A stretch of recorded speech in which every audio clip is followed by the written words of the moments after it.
नमस्कार दोस्तों, आप सभी का मेरे चैनल पुनिया कहानी में बहुत बहुत स्वागत है। प्लीज़ कथा सुनने से पहले चैनल को सब्सक्राइब कर लो। शनि महाराज आप पर कृपा दृष्टि बनाए रखें। दिन हमें पूजा करनी चाहिए। काला तिल, लोहा, काला वस्त्र, काली उड़द तेल जो कि शनि को अत्यंत प्रिय है, इन्हीं से पूजा करना श्रेष्ठकर होता है। तांबे के पात्र में तेल पैसा रखकर दान करना चाहिए।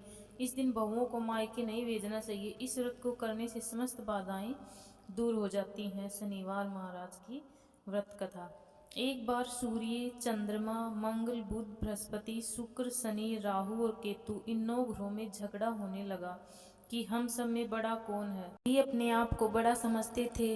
उन लोगों का झगड़ा काफी बढ़ गया और वह किसी फैसले पर न पहुंच सके तो देवराज इंद्र के पास गए और उनसे निवेदन किया, देवराज आप हमारा न्याय करा के बताए कि हम 9 ग्रहों में सबसे बड़ा कौन है। ग्रहों की बात सुनकर इंद्र घबरा गए और बोले, मुझ में इतनी सामर्थ्य नहीं है जो मैं किसी को छोटा बता सकूं।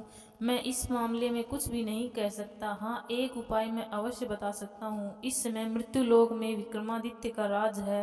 वहाँ दूसरों के दुखों को दूर करने वाले हैं, इसलिए तुम्हें उनके पास जाना चाहिए। देवराज इंद्र की बात सुनकर सभी ग्रह महाराज विक्रमादित्य के पास गए और सारा किस्सा सुनाया। ग्रहों की बात सुनकर महाराज विक्रमादित्य सोचने लगे, किसको छोटा बताऊं। काफी देर तक विचार करने के पश्चात उन्होंने एक उपाय सोचा। सोना, चांदी, कांसा, पीतल, रांगा, जस्ता, अब्रक, लोहा आदि 9 धातुओं के 9 आसन बनवाए और उनको क्रमानुसार बिछा दिया। सोने का सबसे आगे और लोहे का सबसे पीछे। इसके बाद राजा ने ग्रहों से कहा, आप सब अपने अपने आसनों पर बैठ जाइए। जिसका आसन सबसे आगे है उसको सबसे बड़ा और जिसका सबसे पीछे है उसको सबसे छोटा समझिए। क्योंकि लोहे का आसन सबसे पीछे था, इसलिए शनिदेव ने समझ लिया कि राजा ने मुझे सबसे छोटा बता दिया।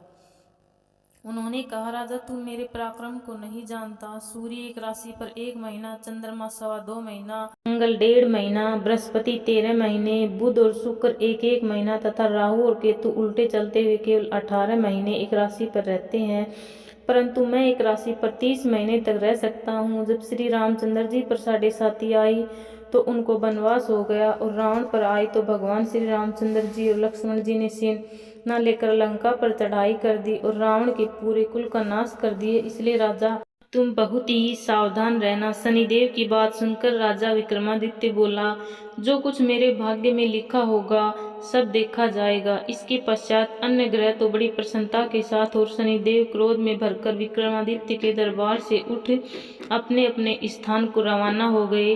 कुछ समय के पश्चात जब महाराज विक्रमादित्य पर 7.5 की दिशा आई तो शनिदेव व्यापारी का रूप धारण करके अनेक तरह से सुंदर घोड़ों के साथ महाराज विक्रमादित्य की राजधानी में पहुंचे। राजा ने व्यापारी के पास आकर उन घोड़ों को देखा और उनमें से एक सुंदर घोड़ा पसंद किया और सवारी के लिए उस पर चढ़ा। बस राजा के उस पर चढ़ने की देरी थी कि वह हवा हो गया और एक जंगल में राजा को गिराकर अदृश्य हो गया। अब राजा जंगल में मारा मारा फिरने लगा। भूख और प्यास ने भी उसे बेहद सताया। इतने में कहीं से एक ग्वाला आ निकला।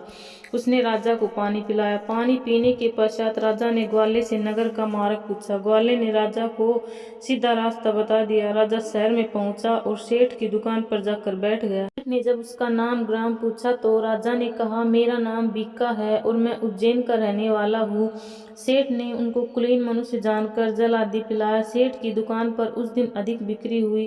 इससे सेठ राजा को एक भाग्यवान पुरुष समझकर भोजन के लिए अपने घर ले गया। भोजन करते समय राजा ने देखा कि एक सोने का हार खुट्टी के साथ लटक रहा है और खुट्टी हार को निगल रही है। भोजन के बाद आवश्यकता पड़ने पर सेठ को हार कहीं पर भी न मिला तो सबने यही कहा कि हो न हो हार अवश्य ही बीका ने चुराया है। इस पर 5-7 आदमी विक्रमादित्य को पकड़कर कोतवाल के पास ले गए और कोतवाल ने उनको राजा के सामने उपस्थित कर दिया और कहा, महाराज यो तो आदमी भला प्रतीत होता है और चोर मालूम नहीं होता, लेकिन सेठ का कहना है कि चोरी इसी ने की है, क्योंकि उसके घर में इसके अलावा बाहर कोई आदमी नहीं आया। इस पर राजा ने आज्ञा दी कि हाथ पैर काट कर चौरंगिया किया जाए। राजा की आज्ञा अनुसार महाराज विक्रमादित्य के हाथ काट दिए गए। इसके पश्चात राजा की यह दशा हो गई कि किसी ने पानी उसके मुख में डाल दिया तो पी लिया, और यदि रोटी का टुकड़ा मुंह में डाल दिया तो खा लिया। इस प्रकार कुछ काल व्यतीत हुआ। एक तेली उनको अपने घर ले गया, अपने कोल्लू पर बैठा दिया। महाराज विक्रमादित्य कोल्लू पर बैठे हुए दिन भर बैल हाँकते रहते। जब राजा की बुरी दशा समाप्त हो गई और एक रात को जब वर्षा के समय वह मल्हार गा रहे थे तो उनका गाना सुनकर उस नगर के राजा की लड़की उन पर मोहित हो गई और अपनी दासी को इस बात का पता लगाने भेजा कि देखो इस समय कौन मल्हार गा रहा है। दासी ने महल में आकर राजकुमारी को सब वृत्तांत सुना दिया। राजकुमारी ने प्रण कर लिया, यदि विवाह करूंगी तो इस चौरंगिया के साथ ही करूंगी, और अगले दिन से ही राजकुमारी अनशन व्रत कर बैठ गई। दासी ने रानी को सब हाल सुना दिया। रानी तुरंत ही राजकुमारी के पास पहुंची और उससे उसके दुख का कारण पूछा। राजकुमारी ने कहा, माताजी, मैंने प्रण कर लिया है, अमुक तेली के घर में चौरंगिया है, उसी के साथ विवाह करूंगी। रानी ने चिंतित हो यह बात राजा को बताई। राजा ने भी समझाया। उसने कहा, पुत्री, मैं अभी देशांतर में अपने दूत भेजकर गुणवान तथा रूपवान राजकुमार के साथ तेरा विवाह करूंगा। जो बात तुमने सोची है यह तुम जैसी राजकुमारी को शोभा नहीं देती है। इस पर राजकुमारी ने कहा, पिताजी, यदि आप इस संबंध में अधिक कुछ कहेंगे तो मैं अपने प्राण त्याग दूंगी, परंतु दूसरा वर नहीं करूंगी। राजा ने उसी समय तेली को बुलाकर कहा, तेरे घर में चौरंगिया है, मैं उसके साथ में लड़की का विवाह करना चाहता हूँ। तेली ने कहा, महाराज, यह कैसे हो सकता है? कहाँ आप हमारे राजा और कहाँ मैं एक नीच तेली।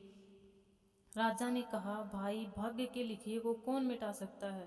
तुम अपने घर जाकर विवाह की तैयारी करो। अब तेली अपने घर जाकर विवाह की तैयारी करने लगा। फिर राजा ने राजकुमारी का विवाह चौरंगिया से कर दिया। रात्रि के समय जब महाराजा विक्रमादित्य और मन भावती महल में सोए तो आधी रात के समय शनिदेव ने राजा विक्रमादित्य को स्वप्न में दर्शन देकर कहा, राजन, कहो तुमने मुझको छोटा बताकर कितने दुख उठाए हैं। महाराज विक्रमादित्य ने शनिदेव से अनेक प्रकार से क्षमा याचना की। इस पर शनिदेव ने प्रसन्न होकर महाराज विक्रमादित्य को हाथ पैर दोबारा दिए। विक्रमादित्य ने शनिदेव से कहा, महाराज, मेरी एक प्रार्थना स्वीकार करे कि जैसा दुख आपने मुझे दिया है वैसा और किसी को नहीं दीजिएगा। शनिदेव ने कहा, राजन, तुम्हारी यह प्रार्थना स्वीकार करते हैं। जो मनुष्य मेरी कथा सुनेगा और चिट्टियों को आटा डालेगा उसके मनोरथ पूरे होंगे। इतना कहकर शनिदेव अंतर ध्यान हो गए। प्रातःकाल जब राजकुमारी मन भावती की आंख खुली और उसने महाराज विक्रमादित्य के हाथ पैर देखे तो आश्चर्यचकित रह गई। उसको चकित देखकर राजा ने अपना समस्त वृत्तांत कहा और यह भी बतलाया कि मैं विक्रमादित्य हूँ। नगर भर में प्रसन्नता की लहर दौड़ गई। जब सेठ ने यह खबर सुनी तो दौड़ा हुआ आया और विक्रमादित्य के चरणों में गिर पड़ा। क्षमा मांगने लगा कि आप पर मैंने चोरी का झूठा दोष लगाया, अतः आप सब जो आपका जी चाहे मुझे दंड दीजिए। राजा विक्रमादित्य ने कहा, सेठ, मुझ पर शनिदेव का कोप था, इसमें आपका कोई कसूर नहीं है। सेठ ने कहा, परंतु शांति तभी होगी जब आप मेरे घर चलकर भोजन करेंगे। सेठ ने बहुत ही स्वादिष्ट भोजन बनाया और विक्रमादित्य के सामने रखा। जब महाराज विक्रमादित्य भोजन कर रहे थे तो उन्होंने एक आश्चर्य की बात सबको दिखाई। जो खुट्टी पहले हार निगल रही थी अब उगल रही थी। महाराज विक्रमादित्य ने कहा, जब मुझ पर शनि की दशा थी तब खुट्टी ने हार निगल लिया था, अब शनिदेव की दशा समाप्त हो गई है तो खुट्टी ने हार उगल दिया है। जब भोजन समाप्त हो गया तो सेठ ने हाथ जोड़कर कहा, मेरे यहाँ एक कन्या है, उसका पाणी ग्रहण आप करें। इसके बाद सेठ ने अपनी कन्या का विवाह विक्रमादित्य के साथ कर दिया। महाराजा विक्रमादित्य राजकुमारी मन भावती सेठ की कन्या श्री कंवरी सहित अपनी राजधानी को रवाना हो गए। नगरवासियों ने उनका स्वागत किया। राजा विक्रमादित्य ने नगर में यह घोषणा करवाई, शनिदेव सब ग्रहों में सर्वोपरि हैं। जो कोई शनिदेव की कथा पढ़ता सुनता है उनके सब दुख दूर हो जाते हैं और शनिदेव महाराज सदैव अपनी कृपा दृष्टि उन पे बनाए रखते हैं।